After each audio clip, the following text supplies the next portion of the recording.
Nikki, how are you today? Yes, I'm fine. Wonderful. Do you believe in coincidences? No. Wonderful. Me neither. And there is already a coincidence, by the way. Do you believe in luck? Luck? Luck. Yes. Yes. Oh, that's good. Luck, yes, but no coincidence. That's good. I'm going to place one card reversed in the middle of the deck. Let's see. This, I like this one. An 8. 8 is my favorite number. 8 of spades. Remember that this card is reversed from the very beginning of this experience, let's put it this way. Vicky, while I move my thumb like this downwards, anytime you want, you say stop. Stop. Stop now? Yeah. Now. It's okay like this? Do you want one more card or it's okay at this point? It's okay. Watch, I cut the card exactly where you told me. Please take the card that you stopped me at. Don't show it to me, show it to the camera so everybody can partake to this experience from the home.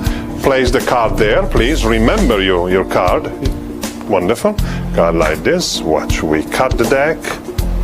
Totally, please cut one more time, Esther, please, Esther. Thank you so very much. Beautiful.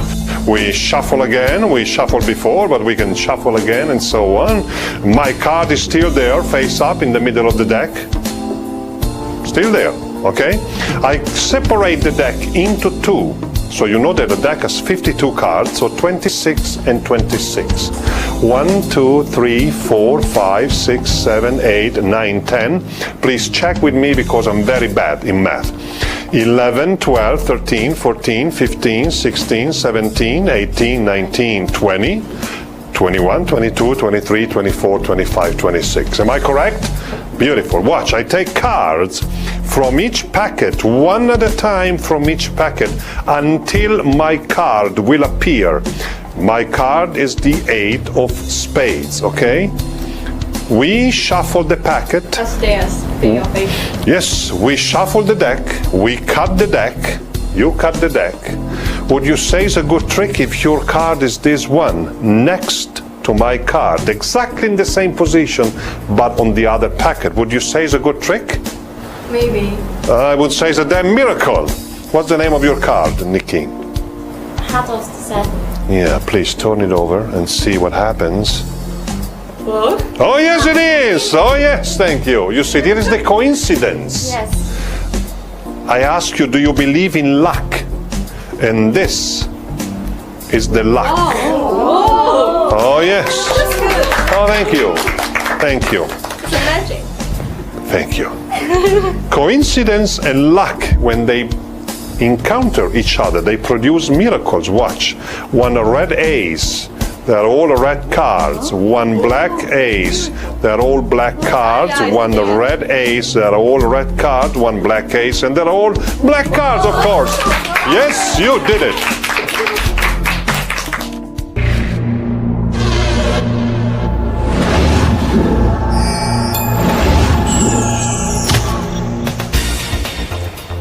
This is one of the strongest tricks I have created. I think it's very, very easy to do, by the way. It appeared also in one of my set of DVD lasting impressions, which are, I think, out of print now.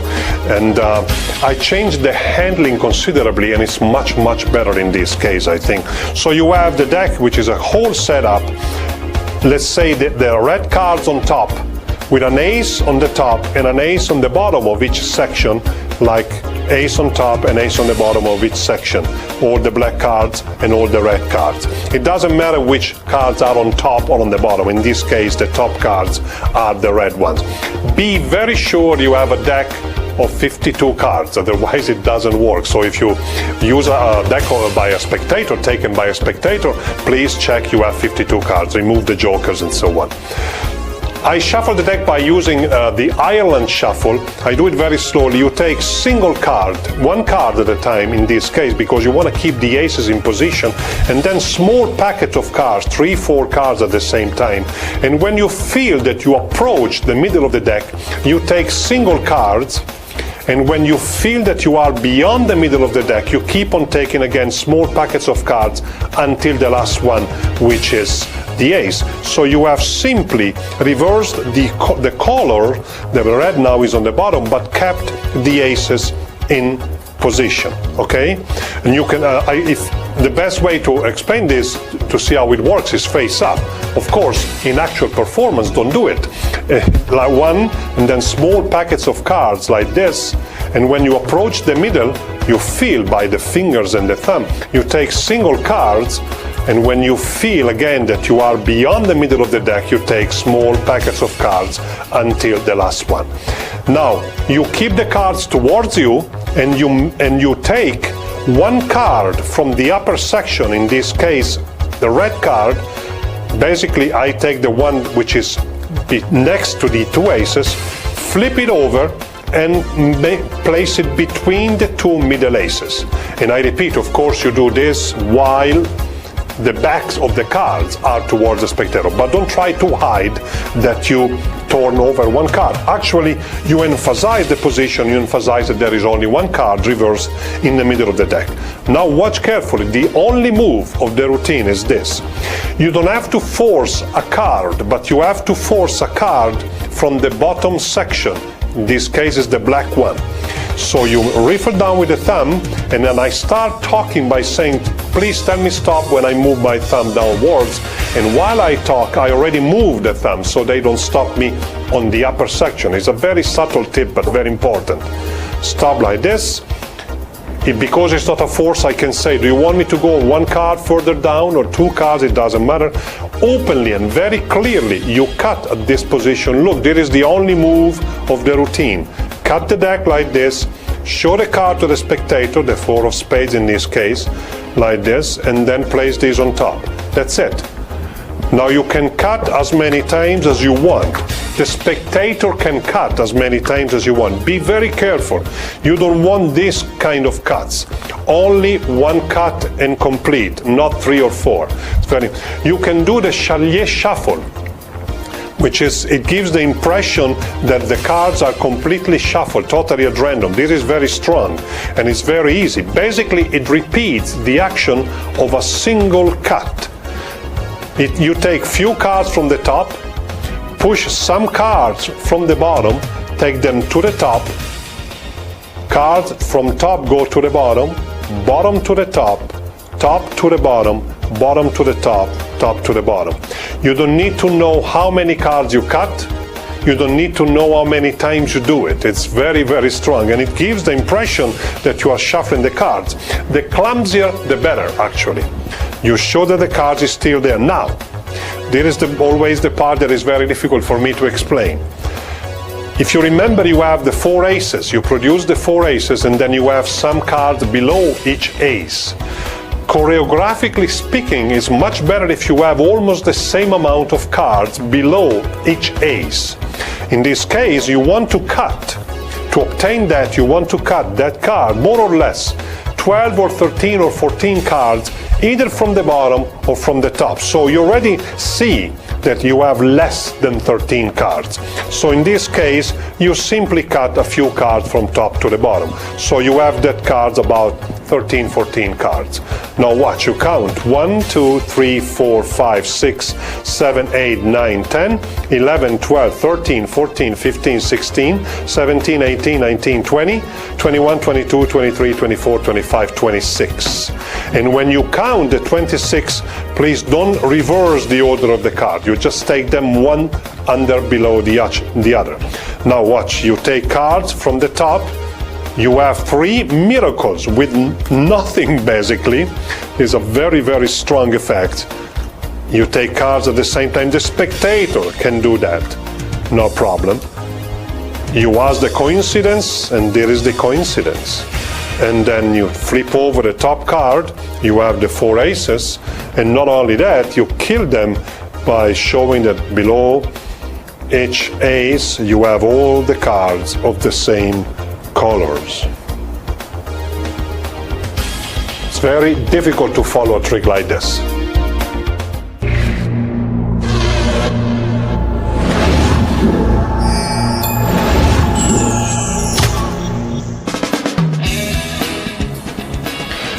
I have 4 equal cards, the same card. They're all jokers. Because in this routine, in this magic effect, the faces of the cards have no importance. At the backs, they're important. And I discovered something very strange with the cards. I discovered that occasionally, if you place 2 cards back to back, they change color. Oh yeah, they change color. So one joker is a red. That's the same thing happened with this. We use only three jokers now. Only. Oh no, thank you. That's like a great compliment. Thank you so very much. Only 3. What you see like this, and they change color. And the same thing doesn't happen if you place them face to face. Face to face, nothing happens. But only when the cards are back to back happens. Oh, thank you. Now we have all the jokers that are red. But remember, don't place them back to back because they change back to blue. Wow. You see?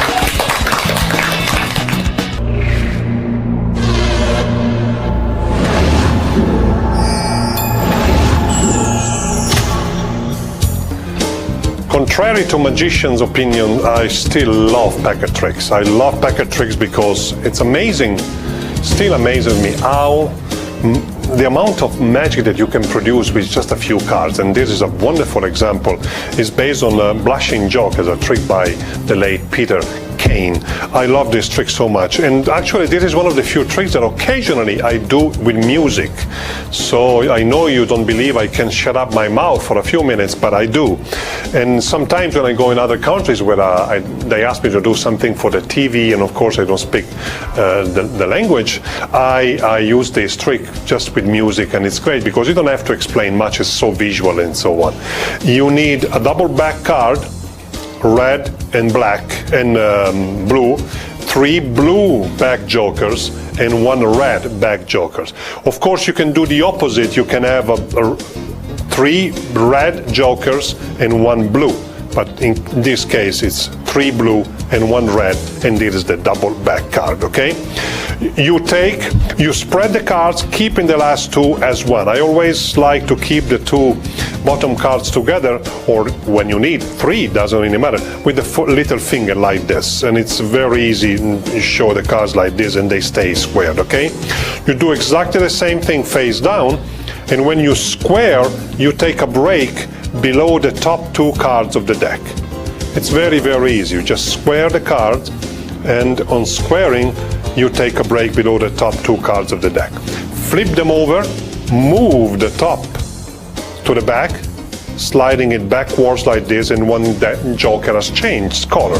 You place this second from the top. I like it to place it second from the top because when you square, automatically you get a break below the top 2 cards of the packet.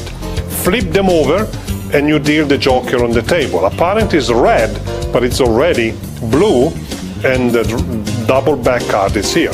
You do exactly the same thing for the second change, like this, square and take a break below the top 2 cards of the deck, flip them over, move the top backwards, insert it second from the top, square and take a break below the top 2 cards of the deck again, flip them over and move the joker on the table. Once again, this is blue and this is the double back card. Now you do the crystal alignment. Remember, you have 3 cards. You move this backward. You place the middle finger on the second card. Remember, these are 2 together, like this, and push at the same time. You push with the thumb like this. So what happens is that the second card is protruding and the top and bottom cards are aligned together. It's also very easy because when you push the card forward, the thumb automatically hits the bottom card, and so the top and bottom cards are perfectly square together. You place this on top, face to face, and I say face to face nothing happened, it works only, and this is a fantastic effect because you can show both sides and automatically, immediately, you like this and you can change and right away they change into red. It's very visual, very strong effect. Place these on top, flip them over, place these on top.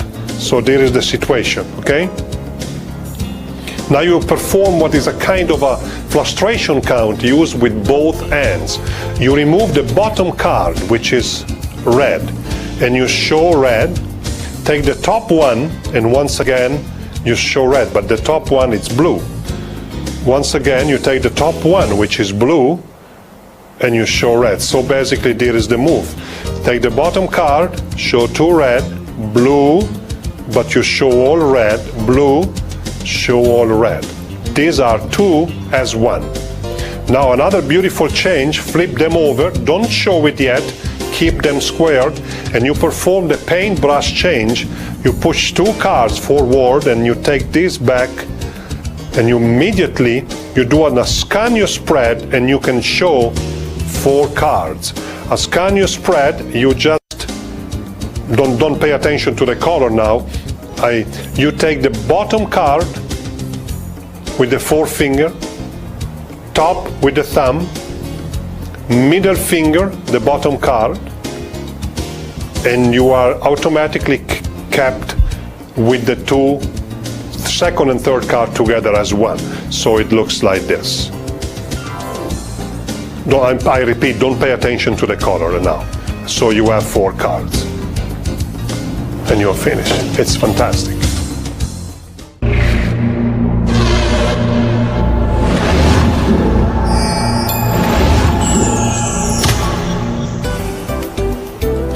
You may know or may not know that in the deck we have the so-called mates. I know it's very difficult. No, I'm going to tell you what I mean. For example, the six of spades has a card that is very similar to the six of spades. The six of clubs is there. The same value, the same color. They are not the same cards, they are not exactly the same, but the same value, they are black, same color, and so on. For example, I don't know, the six of hearts is the six of diamonds, for example, and so on. And the five of diamonds, the mate is the five of hearts, and so on. The eight of clubs would be the eight of spades, okay? But if I take a card from another deck, which is also different in color, in this case is the Queen of Spades. In the deck, in the red deck, we have a Queen of Spades. So let's see if you can find it, the Queen of Spades. Please push this card anywhere you like in the middle of the deck. Anywhere you like. Please observe that I'm not pointing her any particular position. Oh yes, she places the card exactly where she wants. The Queen of Spades. Okay, let's see if you can find it, if you did find it. You have to find the red one. Let's see, there is there is the Queen of Spades. Oh no, you didn't find it. Actually you did find the Queen of Spades, the red one, because these are all blue now and it's the only red card of the deck. I do that. Yes, she did it. I do that. She did it. She did it.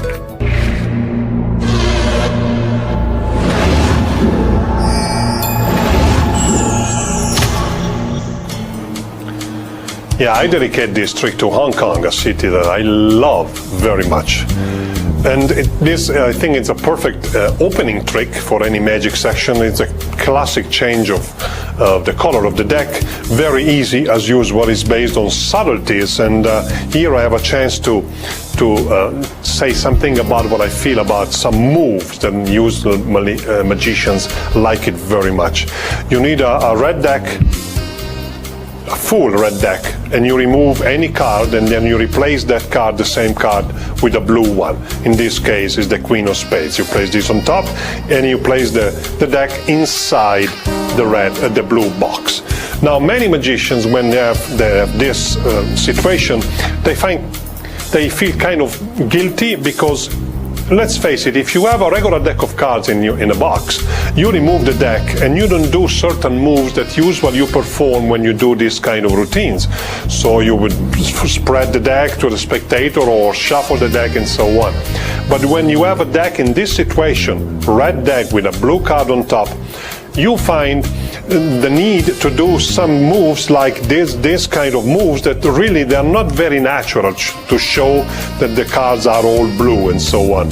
So I'm a firm believer that if you remove a deck in this way from a blue box and you place the deck on the table, everybody thinks that is a blue deck.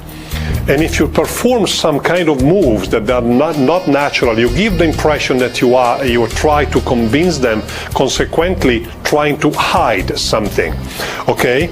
And many spectators think that you have a deck which is a stripper deck or a Svengali deck, but I've never met anyone in my life who said, oh, wait a moment, you have a red deck with a blue card on top. Never. So I simply perform some very subtle moves, like, for example, I explained that in the deck I don't have another king of clubs, but I have a mate which is very similar in color and in value, which is the king of spades. And at the same time I flip the deck over like this.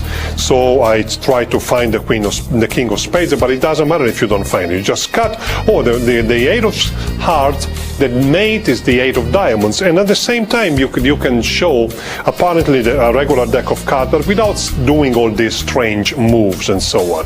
Now hold the deck face down like this and give this card to the spectator. By the way, this card can be hold in your pocket or in your wallet, whatever, and the spectator sticks the card anywhere he likes in the middle of the deck. You square, flip the deck over, cut 3/4 of a deck, and then this on top, and it's done.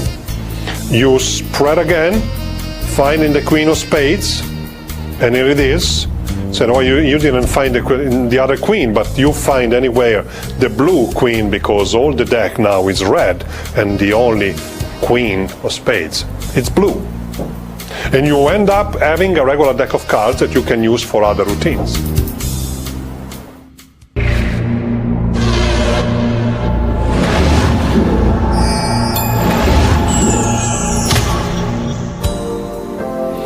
I will use only a few cards for this.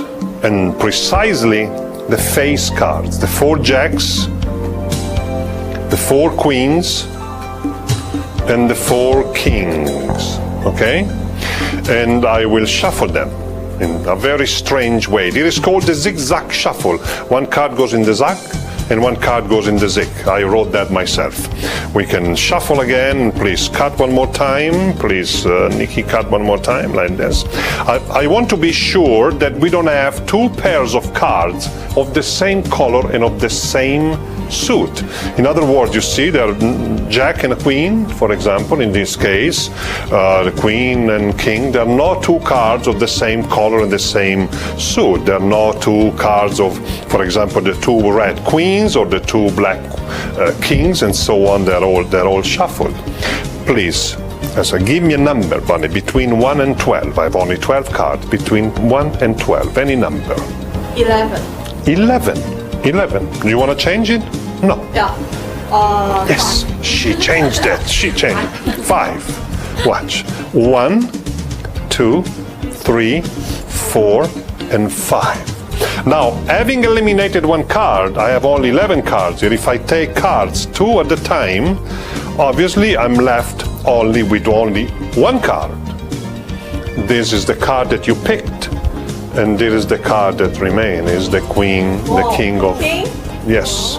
But not only that, even though we shuffle and we cut, now the 2, every black jacks together, the queen together, the black kings together, the red jacks together. Thank you.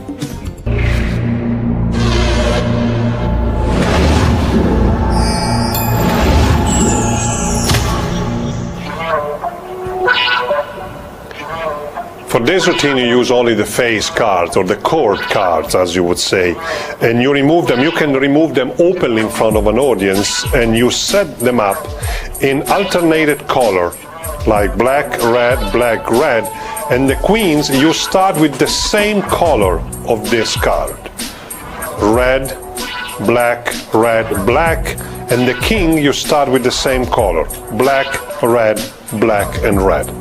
So black, red, red, black, red, and red, okay? And you give the packet a reverse pharaoh. It's very easy. You simply take the top card in your right hand, the next card goes forward underneath, the third goes below the first one, like this. You go, by the way, you practically you out-jog every other card, starting from the second, okay? And it's very, very easy, and you can do it very, very fast, like this. Now you strip out the out-jog cards, and you can place them either on top or on the bottom. It doesn't matter. It doesn't really matter, like this. So basically now you have all the cards already in pairs. The two black jacks, the two red queens, the two red and black kings, and so forth. And then you can shuffle them by using, I already explained it in a previous trick, the Charlier shuffle. It's perfect for this kind of trick. You apparently give the packet a shuffle. You can even do it face up. It doesn't really matter, like this. The spectator himself can cut the packet as many times as he wants. It doesn't matter, like this. Now you casually spread the cards in front of you, like this. You need to have this situation. You need to have all the pairs together, except for the top and the bottom cards. Okay, many times when you cut the packet, it's already done. When you cut the packet like this, you see, this is already done. You don't need to cut anything. It's perfect. Sometimes when you see that the cards are like this, are already in pair, you simply cut the top card to the bottom. So briefly, you need to have all the pairs together, two jacks, two queens, and two kings, but the top and the bottom card are one pair. Now, this is very clever. You show that no two cards make a pair. So you say, you see, there are not two black queens or not two red kings, and you count 6 cards. You move 6 cards, 6 pairs to the bottom. And if you don't want to count the cards, remember this card, okay, which is the queen of clubs in this case. Of course, it may change for every performance. And when you see the next queen, the queen of spades, you have placed underneath 6 pairs. It sounds confusing, but it's very easy. So you see 1 and 2, you show there are not 2 cards matching, and 3 and 4 and 5, don't count, you don't need to count, and so on, and 6. You see, the 6th pair contains the queen that you showed in the first one, or the card that you showed in the first one. Now you ask for a number between 1 and 12, it doesn't matter which. If the number is even, you move the same amount of cards from top to bottom, and you take the next card. If the number is odd, you take the card that falls on that number. Let's say 3, 1, 2, and 3. And this card matches this one. If they say 4, you move 4 cards to the bottom, and you take the next one, and it's, 4 cards, and you take the next one, and it matches this one, okay? So odd number, you take the number, the card that falls on the number. Even number, you take the next card. And now this is beautiful. Of course, you say, if I take cards on pairs like this, I'm left with only 1 card. We shuffle the packet, we cut the packet, you set any number, and this match. Not only that, you show that now all the cards are matching, and this is automatic.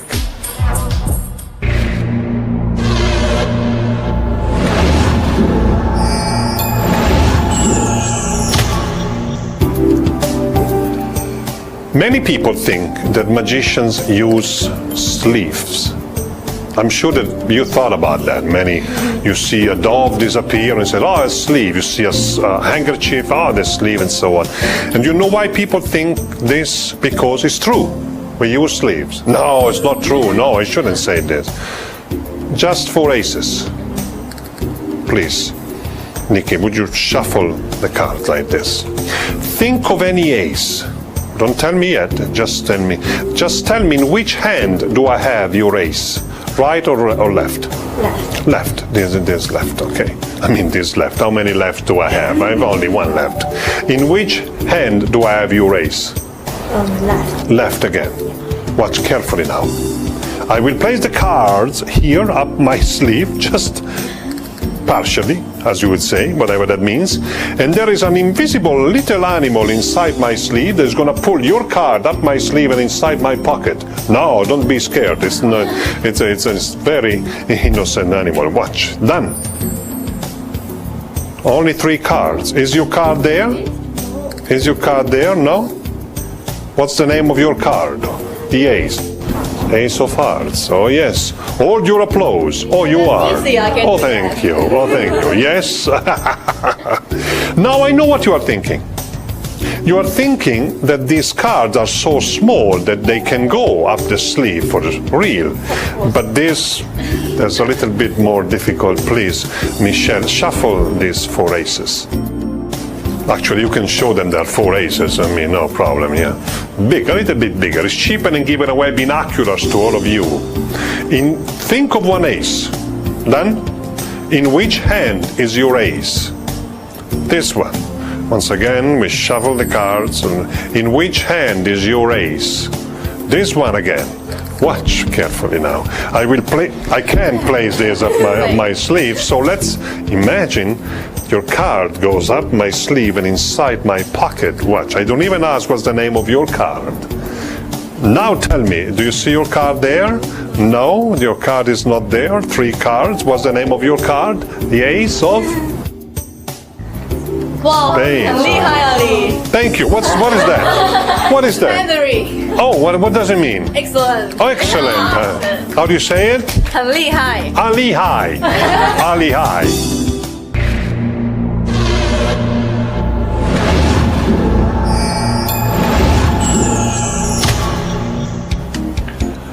Get off my spread.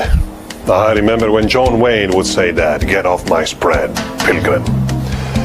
Very easy routine as usual, and you need 4 aces or any other 4 of a kind, it doesn't matter, and duplicate of the same 4 of a kind in regular poker size or bridge card, and jumbo cards is exactly the same, 4 aces and the duplicate of the same 4 aces.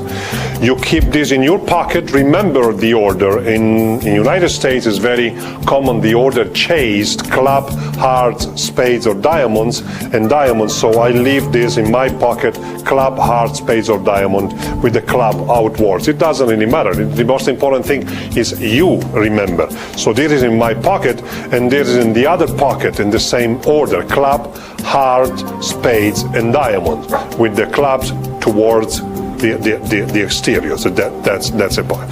Now, first I explain with the jumbo card because it's exactly the same with the small one. So I like to do it with the small card first, and then I like to repeat it with the big card because people may think that I can palm cards, and it's much more difficult to palm this kind of card. I don't know how. Okay, so you ask the spectator to shuffle the 4 cards. It doesn't matter how we shuffle, so you don't need to know the order. And you take the top 2 cards in your right hand. Do not reverse the order. Just take the top 2 cards and you keep the bottom 2 in your left hand and you show the spectator. Or you ask simple, think of any ace, and you spread the cards like this and you ask in which hand do you see your ace. Let's imagine, for the benefit of the explanation, that you think of the ace of clubs, okay? You place the 2 cards that he point at, let's say right hand, on top. In this case, the ace of clubs, so you place these 2 cards on top. If he says, I'm thinking of one ace that is in your left hand, you don't need to know the name of the ace. You just don't need to know in which hand. If he says in your left hand, you place this on top, okay? I hope it's clear. So let's say the ace of clubs, so you place this on top. It's always the same. You take 1 card and you place it to the bottom. You take 1 and 2 cards, reverse in their order, and you place them on top. Always the same. So take 1 card to the bottom, reverse the order of the top 2 cards and place them to the top. And with a regular card is exactly the same. 1 card to the bottom, reverse the order of the top 2 cards and place them to the top. The selected ace ends up always, and you repeat it, I'm sorry. You repeat it again. Which hand do I have the ace? In this case, it says the left hand, and you place it on top. You do this twice, and no matter what, the ace ends up always second from the top. Let's try with another example. Let's say, for example, he says your ace is on the left hand, the ace of hearts. You place this on top. 1 card to the bottom, reverse the order of the top 2 cards, place them to the top. In which hand is the ace that you thought of? In your right hand, and you place it on top, is second from the top. No matter what, it's always second from the top. Now you say, I'm going to make it disappear, it goes up the sleeve and so on, and you do an Ascanio spread showing 3 cards instead of 4. Very easy. You take that face card with your left forefinger, the back card with your thumb, and you are left with 2 cards perfectly squared with your right hand. And you show only 3 cards, and the selected ace disappeared. You go inside the pocket, and of course you know the order of the aces, and you remove the necessary ace to bring the routine to a conclusion. Of course, you do the same thing with the small cards, and you do this twice, and I think it's a very strong routine. You can do this in parlor. By the way, another suggestion, you can remove the 4 aces from a regular deck during a previous routine or after you have produced them and so on. It doesn't really matter. Get off my spread.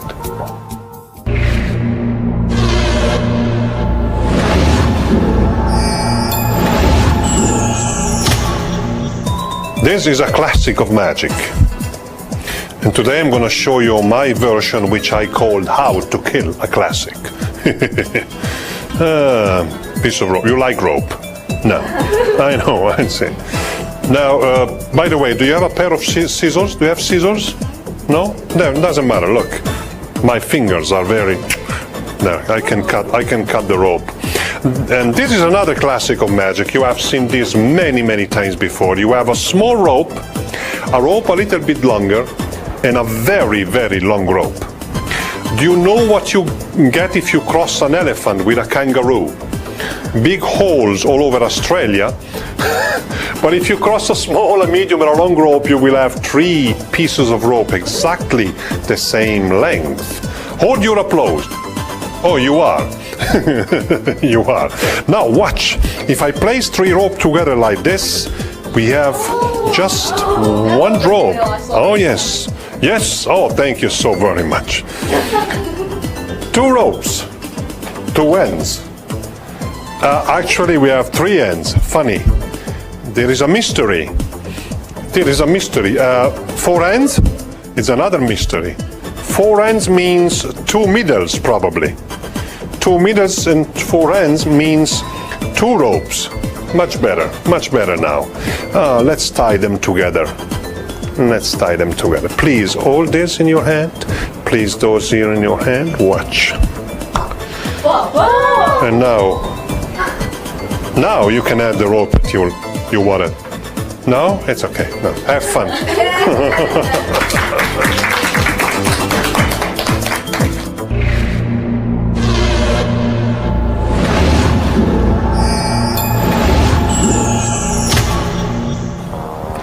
As you may know, I love rope effects, and there is another one, I published it many years ago, but I changed the routine, but I never put it in any DVD, or this is the first time. You need a length of rope, and usually I measure my arm's length, and if you are Mickey Rooney, you have a piece of rope like this, and 2 small pieces of rope like this, more or less like the size of your palm, I think you call this. Now you can start the routine by showing, as usually, a long rope and a short rope in this way, but what I like to do is that I prepare the rope like for the George Sand routine. So you double the rope, you double the rope again, and you double the rope again, and then you tie with a single knot a small piece of rope like this. And then I like to pull one end of the long rope forward or downwards in this case, and the other end of the long rope back, so that I know perfectly that two ropes are visual, one of the short rope and one of the long rope. So you can hold this in your pocket or you can hold this in your table, it doesn't really matter. When you are ready to start the routine, you grab the end of the long rope, the end of the short rope like this, and you untie the knot and you are ready. You have the rope in your hand like this. So you show a rope. Now you switch the ends in this way. You twist the ends around with each other, but move this, and then you move this, grab the end of the long rope and pull and move the end of the short rope visible. So this is the situation now. You move the rope apparently along your fist. Don't do it all the way, just stop here halfway. And then with the four fingers and middle finger held like scissors, you apparently cut the rope, but really you simply drop the end like this. So you move this on your left hand now. So to the audience, you have two pieces of rope, one short and one much, much longer. You remove this from your pocket and you place it next to the other. So to the audience, you are performing now the classic professor's nightmare. They have seen many, many times. You have a small rope, a little bit longer, and a very long rope. But the real situation is this. Okay? Now, you move this, which appears to be the medium piece of rope, next to the small one. You move the end of the small one through the loop, reaching this situation. And I like to place this between forefinger and middle finger, so later on I know what to pull. And then you place the end of the long rope next to the previous two. Okay, I show you now exactly how it is. Now when you pull the rope, grabbing the rope like this is what really happens. Watch. Apparently the ropes are stretching into the same length, but really it's the long rope only that stretches, actually, that goes in that position. But to the audience, when you are like this, the three ropes are the same length. Okay? Now, you grab one end of the long rope and one end of the short rope in your opposite end, like this. And the end of the long rope and one end of the short rope in your opposite end. Here and here. And when you drop, the three ropes are changed into one length. But of course, this is the situation. It is very strong, very strong. You have three pieces of rope, the same length, and then all of a sudden they change into one length. Now you place these in your left hand. This is the situation, like this. And then you pull this up. And I like to place it between forefinger and middle finger, and you show three ends, which is quite strange. You pull this up again, and you show four ends. This is the real situation. Four ends, you need two middles, so you simply place this here between thumb and forefinger, so you have four ends, and two middles. Drop the ends, and you have two pieces of rope. And this is the real situation. Now, I simply tie the two ends together, grab one end of the rope between thumb and forefinger, I grab the knot hiding these two ends like this. Boom, I pull the knot, hiding this. And at the same time, I drop the middle, and I'm finishing with a length of rope that can be used for other routines, and I simply pocket the knot without showing the end of the rope. And you are left, I repeat, with a piece of rope that you can use for a rope and ring routine or other effect that you may think of. A rope in.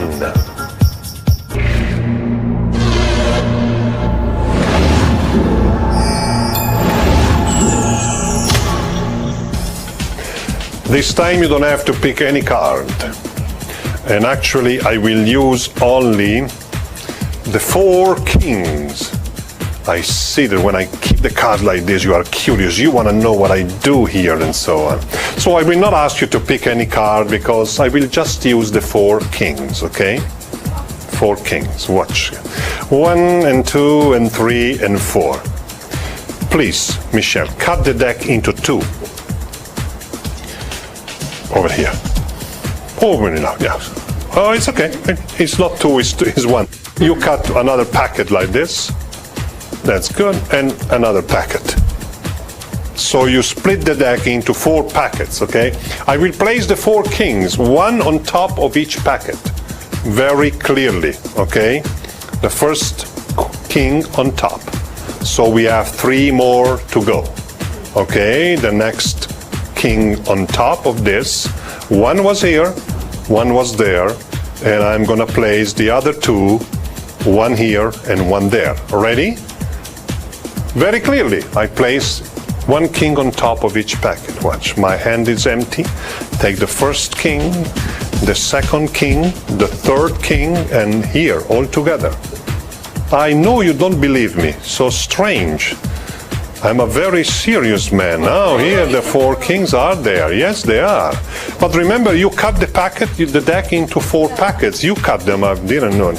You did an incredible job. You found the 4 aces. You did it. Thank you. You did it.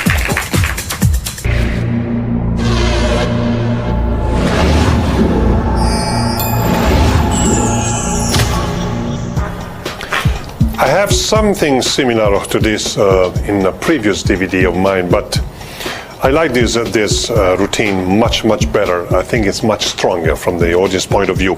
You start with the 4 aces on top, in any order, on top of the face down deck. And then you remove the 4 kings and place them underneath face down like this and flip over the deck. So you have the 4 kings face up. Now, you alternate them in color, black, red, or black, red, black. It doesn't really matter which color starts on top, okay? The most important thing is in the alternated color. You spread the cards like this and take in a break below the top 3 face down cards. When you square, you have a break now below 7 cards. And then I simply retake the kings again, taking a break below the top 3 cards, flip them over, and then apparently I count them, reversing their order, but I steal the 3 cards on below, so you have 7 cards now. And I simply take 1, 2, 3, take a break below, and 4. Actually, these are 4 cards, okay? So you take these cards above the break, and the situation is that you have a king, and 3 aces. There is the fact that you need to start with the kings in alternated order, so you must end up with a king of each color on top, on the bottom, and you'll see why in a moment. The situation on top of the deck is a king, and the other ace, followed by all the other cards. The spectator cuts the deck into 2 and 2 and 2, 4 packets, and you remember that this is the packet that you want with the 2 kings, okay? I always ask the spectator to cut the deck so that this ends up on my right. It doesn't really matter, but it must end on your left or on your right. Now you perform the diminishing count by Daryl, I think. You take 1, 2, 3, these are 2 as 1, flip them over and show the king. Don't mention the name of the king, because you show it twice. So apparently it goes there, but really there is the ace, okay? So you're left with 4 cards. 1, 2, and 3, flip over 2 cards as 1, and you show the king of hearts, don't mention it again, and you place this on top, and apparently it's the king, but there is the ace. You are left with 3 cards, and I simply, at this point, I don't continue with the diminishing count. I simply take the top card on my left hand, and I show the 2 kings like this one more time, together. And then I place this on top, and take the top card, and there is the ace, and 2 as 1 on the right side. So apparently I simply placed each king on top of each packet. Now you do any magic gesture that fancies you, and you show that the 4 kings appear on the right hand side packet. But not only that, remember to point out to the spectator, you cut the packet into 4, into the deck into 4, and you have the 4 aces on top of each packet.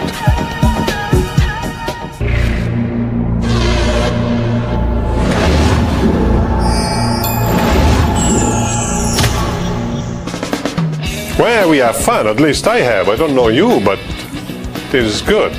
This is good. Oh, it's an inside joke that we... Actually, let's do this. I will leave a card on the table. There is the card, okay? Michelle, you're guarding this card. Guarding this card. I shuffle the deck, and actually I will ask you to touch one card. Just touch it. This one. Now I shuffle the deck. Would you be impressed if I tell you the name of that card that you touched? Yes? Oh, that's easy. The 9 of diamonds. Cheater. I know, cheater. You are right, you call me the cheater. I will not use that card. I will use the 2 cards on each side of the one you touched. Okay? We don't need this one, so we use this. Please look and remember at this card, show it, and look and remember and show it as well. The card too, you could have taken any card, it doesn't really matter. Beautiful, okay? Please place the card there, like this. And actually, I will leave half of the deck on the table, okay? More or less half. It doesn't really matter if it's precisely enough. Please, Nikki, place the card there like this. And I'm gonna cut again. 2 packets. One card. Please tell me the name of your card. 10 of spades. And? 6 of diamonds. Watch. 4. Thank you. 10 and 6. 10, if you remove 6 from 10, it's 4. Thank you so much. No, it's not good, huh? Not good enough. Not good enough. Hey, I tried. 4. 1, 2, 3, and 4. 10 of spades and 6 of diamonds. Oh, thank you. Thank you. But more than that, watch. There are 3 cards here. There are the 3 6s and the other 3 10s. Yes! Yes! Yes!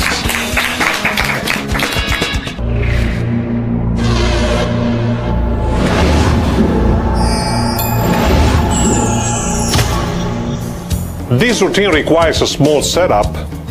You remove the 4 6s and the 4 10s, and you place them on the face. 3 10s and then 3 6s, and you keep the other 6 and the other 10 on top of the deck. It doesn't matter the order, but you have to remember which one is on top. I usually keep the 6 on top and the 10 second from the top. It doesn't really matter. You can shuffle the cards, leaving the cards in position, and then you simply, with the cards towards you, you remove any 4. Doesn't really matter which one. Any 4, and you leave it face down as your prediction. And then you force these 2 cards to the spectators. I always use the business card Prophecy by Bill Simon. It's a beautiful force. So I cut the top card to the bottom with a double undercut. I cut it to the bottom like this. So you have a 10 on top and the 6 on the bottom. You spread the cards face down and ask a spectator to touch one like this.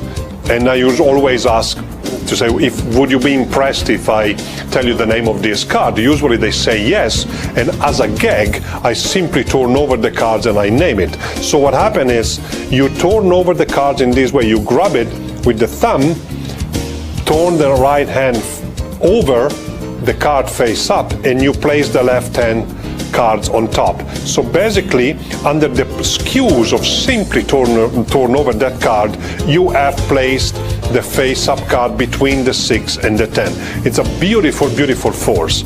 So you leave the cards on the table and you cut the deck at that point, bringing back the 3 6s and the 3 10s to the bottom of the deck.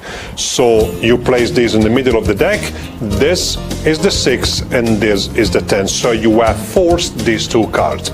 You spread the cards simply like this and you take a break above the bottom 3 cards, the 3 6s. And it's very simple. You simply spread the cards like this, saying, for example, you could have taken any card, and under the excuse of this move, you take a break above the bottom 3 cards. And I repeat, they are the 3 6s, okay? You swing cut the top. I do it very big now. I leave the break very big. You swing cut the top half into the left hand like this, and you have the 6 replaced. If you have the 6s on the bottom, you have the 6 first replaced. So that's the reason why you have to remember the cards. The 6 like this. Place these on top, drop the 3 cards like this, and then you double undercut to the bottom, like this. So you have the 3 10s on the bottom, but you have the 6s on top. And this is the selected one. Cut half of the deck on the table, and you do exactly the same with the other cards. And the excuse of taking a break above the bottom 3 cards, you simply say, we cut the deck, yeah, more or less enough. So you have an excuse to spread the cards. When you square them again, you take a break above the bottom 3 cards. And you repeat exactly the same thing. Swing cut half of the deck, actually in this case half of the half, and then take back the selected card, put this on top, drop these 3 cards on top, and double undercut at the break. So you have the 4 10s on top. That's it. Now it's only presentation. You say, what's the name of your card? 10 and 6. When you show the 4, it doesn't apparently have any meaning, and you say, wait a moment, I knew the difference between the 2 cards, 10 and 6, is 4. But also this is an indicator for 1, 2, 3, and 4, and here are the 2 selected cards. Not only that, here are the 3 6s, and here you have the other 3 10s, and you finish with a beautiful display, and what I think it's a beautiful routine.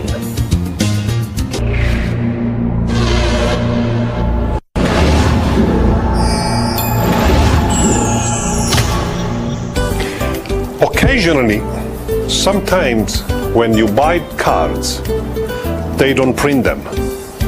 They forget to print them. It's so funny. For example, these are blank cards, not only this side but also the other side. That is so strange. But I can do something with this anyway. I don't know. Probably you noticed that I have a star. I want it to be a star, so this is the only way I can be a star. Using one. Star. So I am going to place this among the other cards. There is only one star there. Only one star. Okay? That's it. Watch. And now there are 2 stars.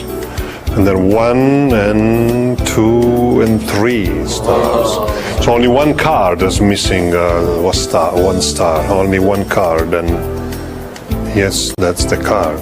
So basically now every card has a star. 1 for each of you. That's my gift for you.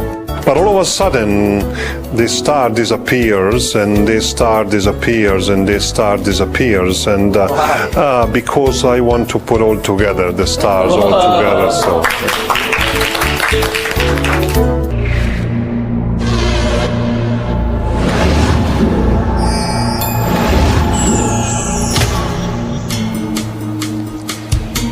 You can personalize this trick the way you like.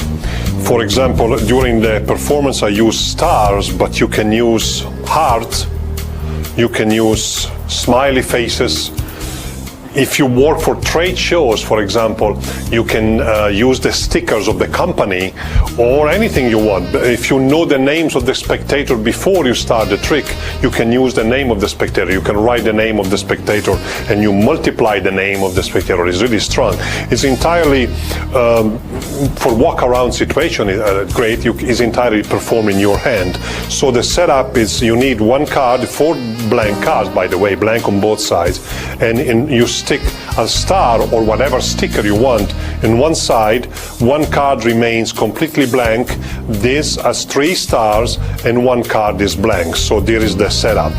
Okay, for the top card there's a star, blank, blank, 3 stars with a side up and blank, blank. Now the trick is very easy. The only problem is to remember it. And so you have to perform it quite often if you want to remember it. You do an Emsley count showing 4 blank cards, flip it over and move the top card to the bottom. Do another Emsley count showing 4 blank cards, moving the last card to the bottom. So you want to end up with the 3 stars on top. Don't show it, of course. Now you take any sticker, any star, the star in this case, the star, I'm using a star, so don't do this with the stars, it wouldn't be so good. Okay, now you place it second from the top, don't open too much, don't spread too much, you don't want to show this, but it's like this. Now you perform an Emsley count showing only 1 star. Now you perform a regular count, just reversing the order of the cards, like you would do an Emsley count, 1, 2, and 3, and 4, you have 2 stars, and you place the last card on the bottom. Now you do an Emsley count and you show 3 stars. It's very nice, it's multiplying. Now you lose a little bit of time.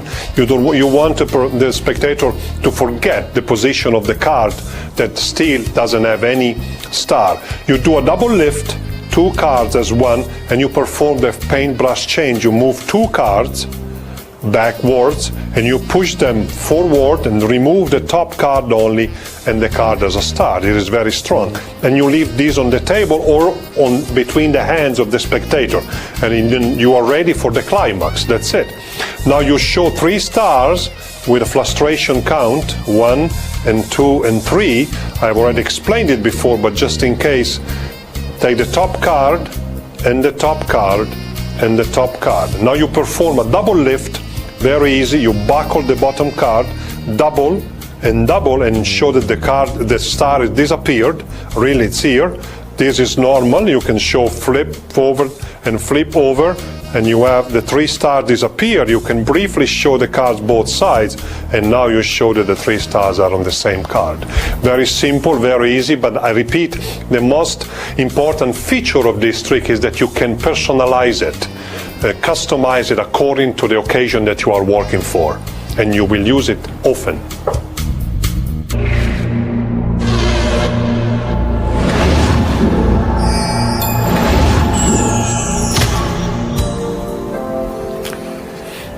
I will not ask you to take one card like this. All magicians do this kind of stuff.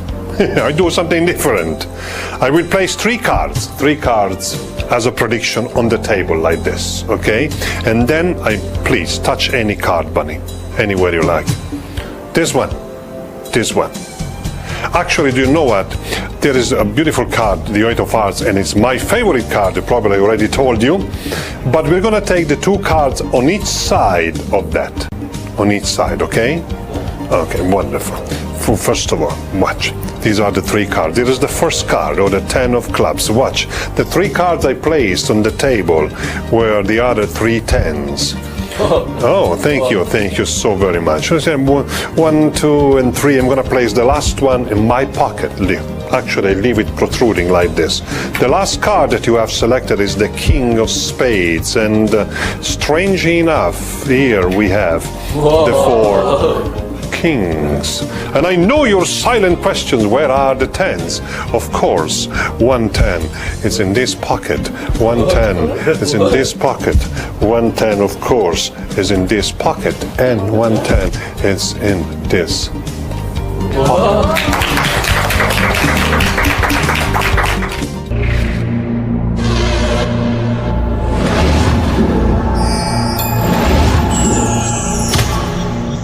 I like to come up with tricks after I've seen some movies. I don't know why. For example, I came up with Blown Away after I've seen the movie with Jeff Bridges.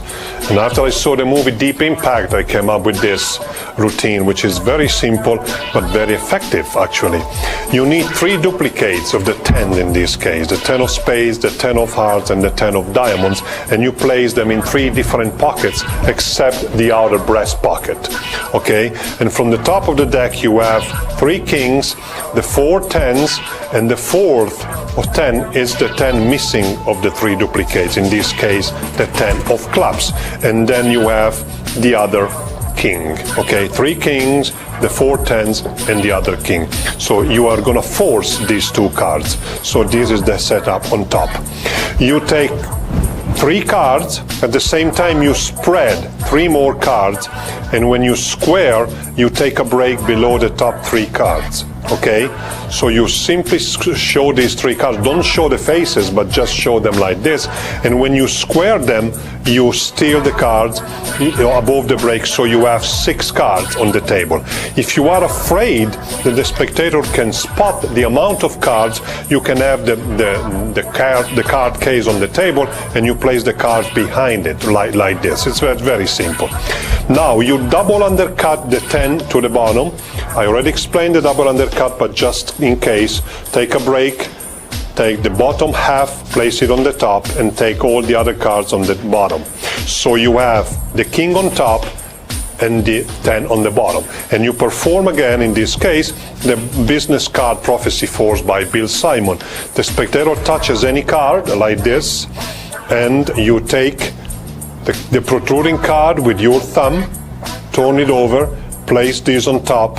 So under the excuse of showing the selected card, the touch card, you basically have sandwiched this card between the 2 cards to be forced. So you place these on the table, and basically now it's done.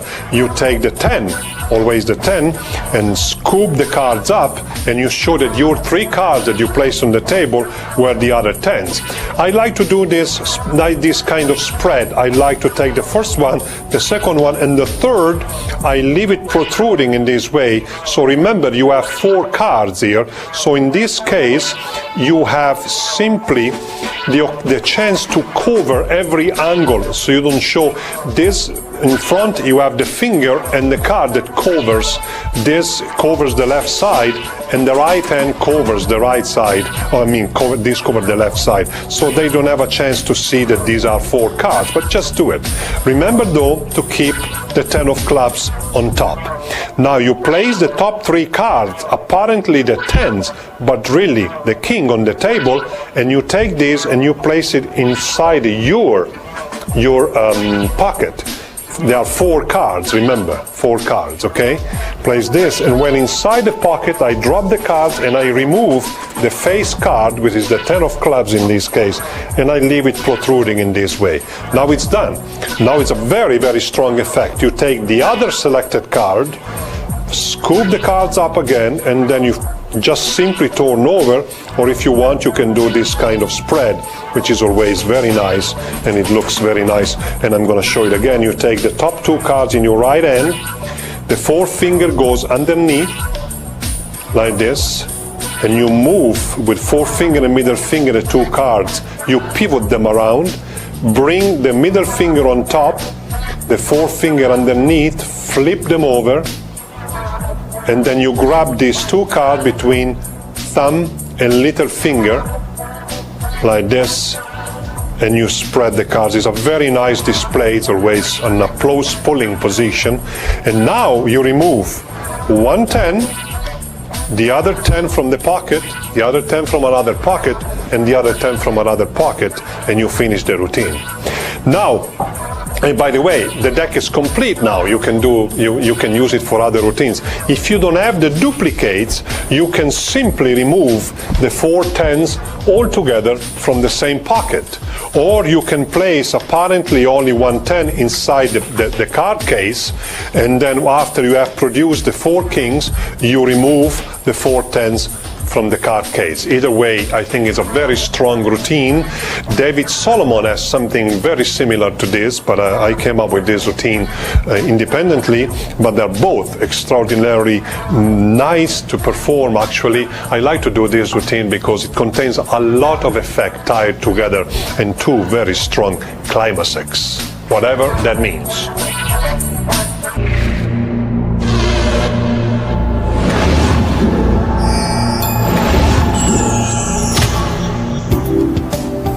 Marco, please shuffle the deck.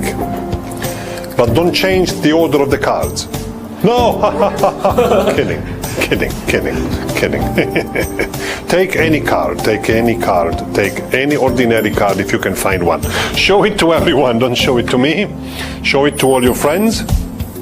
I'm not your friend, huh? Okay, I see that, it's okay.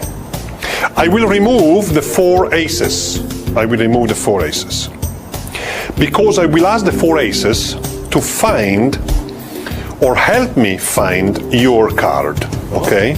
Your card. First of all, one of the aces will reveal the suit of your card. For example, obviously your card could be clubs, could be spades, could be hearts, or could be diamonds.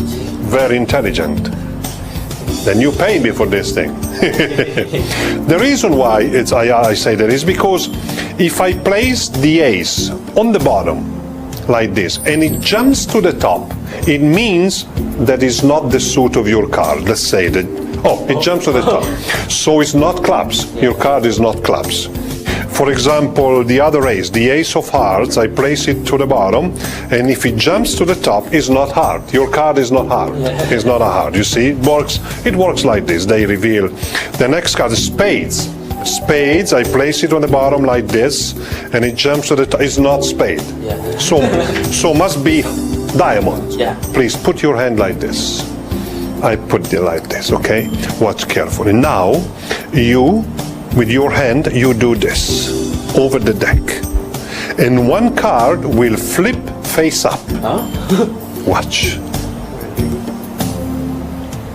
And it is, what's the name of your card? Diamond of Faith. Oh, that's the one, yes. There is the one, yeah.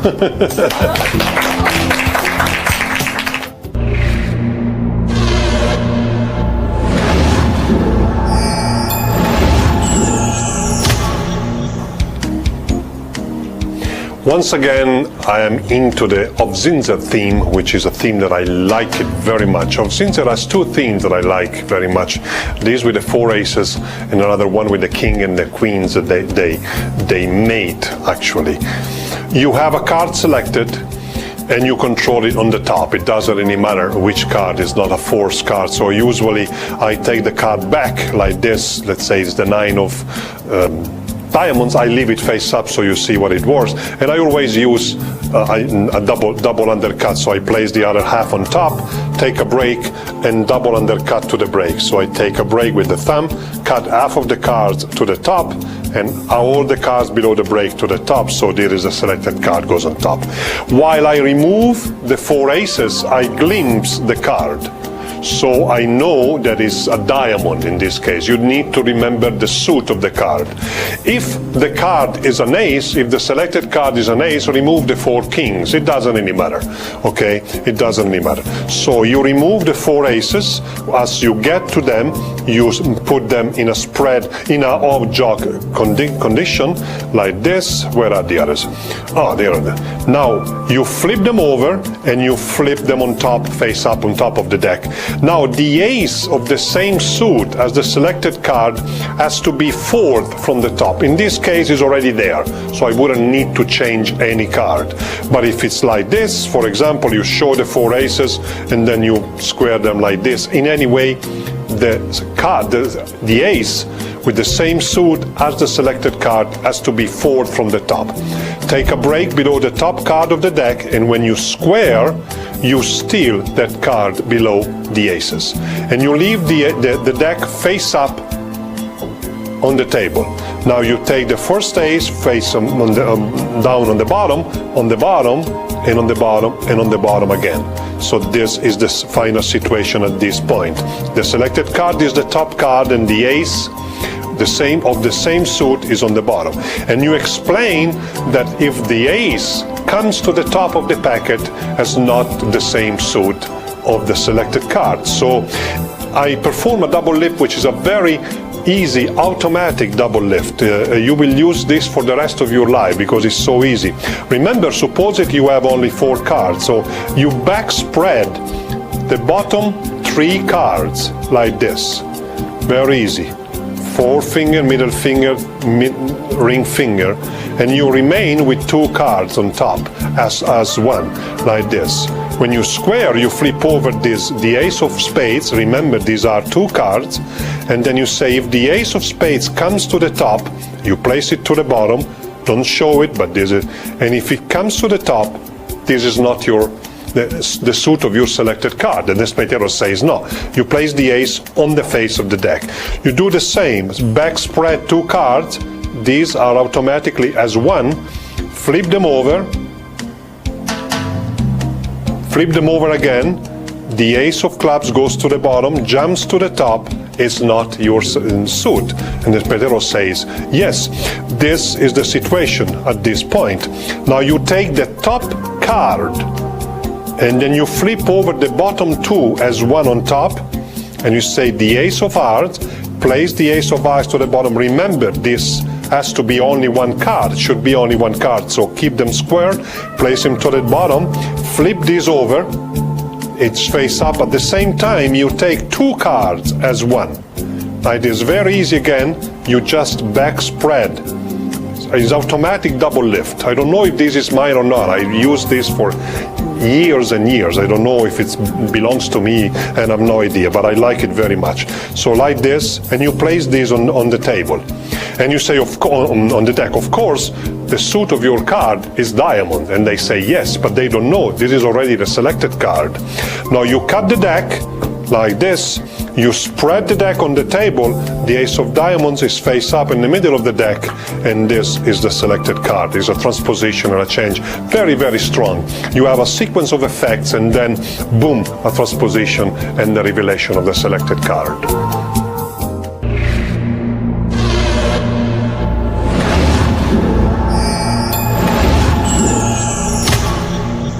It's nice that we change spectators every moment. You fool me. I turn around and I see new faces.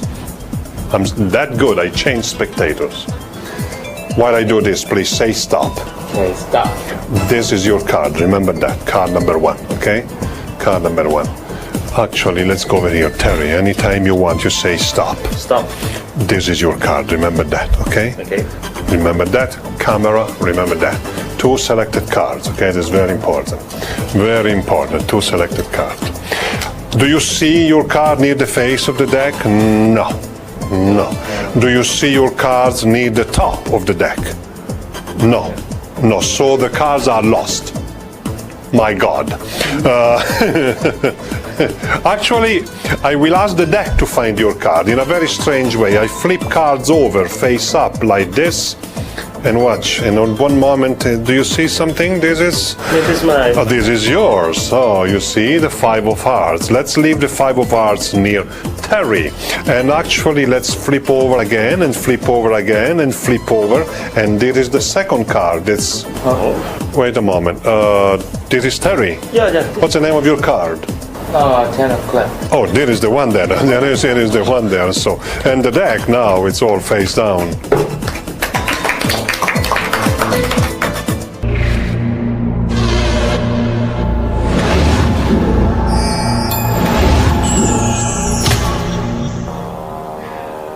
The late Gary Wallet came up with an incredible amount of good material, and this is based on one of his routines published in his book Close-Up Illusions. And I like it very much because it's very simple as usual, and also it contains this kind of a trust position. Two selected cards, you control them to the top. I already explained many times my control or the way I control it, but so I will not repeat it. You have two selected cards and control them to the top. You can place them back like this on the one half, take this on top, take a break and double undercut to the break, so you have the two selected cards on top. It doesn't really matter which ways, okay? You take a double lift, you may take a double lift very easy, like this, two cards, and you move them a little bit forward. I do it much more now to explain, so it's clear for you, but in actual performance, just a quarter of an inch will do. But now, for your benefit, I leave the card like this. And it's also kind of triumph effect, so apparently you shuffle the cards, you mix or cut the cards face up and face down, and actually at the end, they're all face down. So you take a packet of cards, a quarter of the deck, and you flip it over like this. Remember, this is much less protruding. I leave it like this for you. You cut half of the deck anyway below the face-up section, and you flip it over again, and then you cut all the cards above the two selected cards, including them. So when you push them squared, you lift up the packet and you flip the entire packet over. So the first selected card appears, and below it there is the other card. You do a double lift, flip them over, and apparently the king of hearts goes on the table, but really is the second selected card. Now you move this a little bit towards you inward with the thumb. In this case, you don't need to do a double lift because it's only one card, so it's very easy to do it with the thumb. And you do exactly the same thing. You flip this over, you see the card remains protruding, you flip half of the deck over again, and then all the cards above the selected one, including it, flip it over, and there you see again the king of hearts, and you place it on the table, and this is the other selected card. Not only that, now all the cards are oriented in the same direction. Thank you, Gary, wherever you are.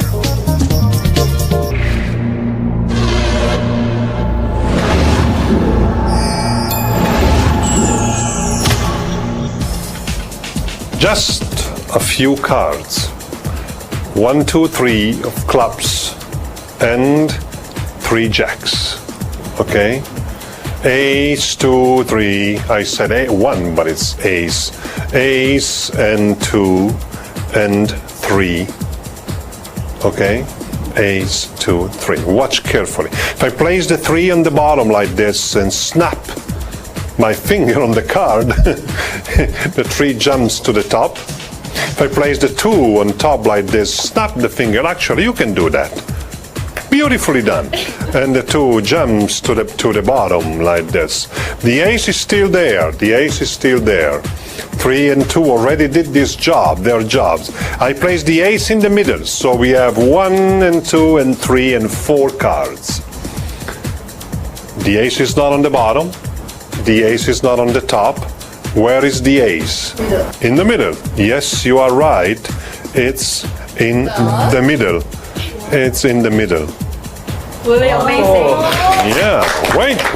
It's not over. It's not over. It's not over. Ace, 2 and 3. The ace. Place the ace on the bottom like this. And once again, the ace jumps to the top. Please put your hand on top. Beautiful. The 2, once again like this, I place it to the bottom and it jumps to the top. Can I put the 2 on top of the ace? Great. And the 3 like this, once again, goes to the bottom and it jumps to the top. And I place it like that. Watch.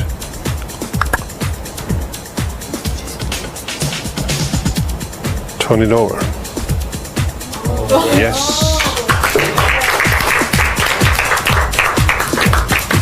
You're good, you're good, you're good, you're good.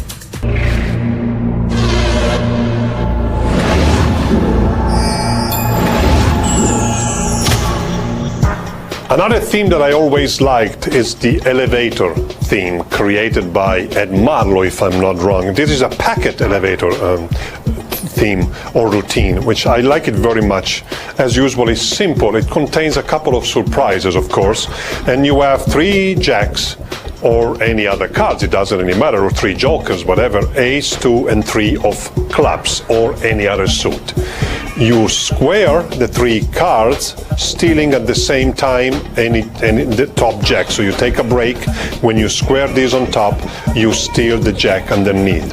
And you perform this kind of Browy addiction, which is Jerry Hartman handling. You flip over the ace and you take it on the bottom. You flip over the 2, take it on the bottom, or flip over the 3 on the bottom.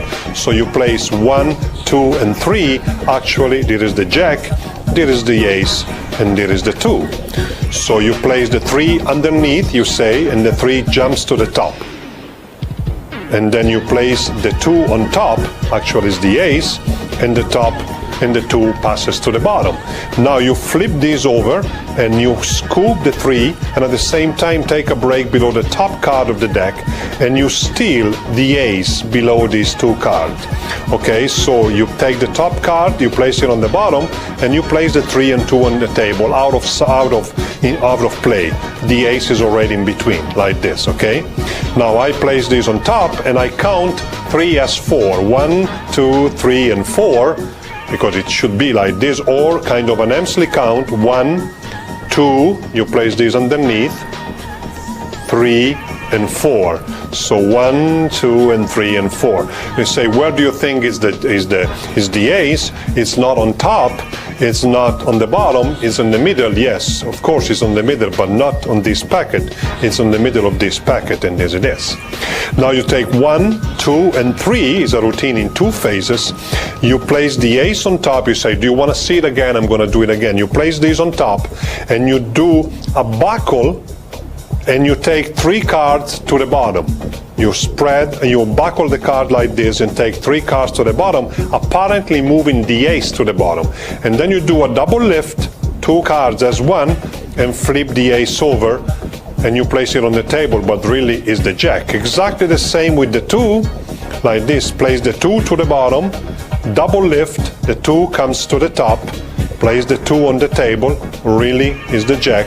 And one more time, exactly the same thing. The 3 top to the bottom, double lift, 2 as 1, flip them over, and the 3 is like this. Ask the spectator to place the hands on top of the ace and 2 and 3, and then you show the transposition. These are the ace, 2, and 3, and these are the 3 jacks. I think it's a very beautiful routine. The last phase belongs to my friend Peter Duffy. Thank you, Peter, for this.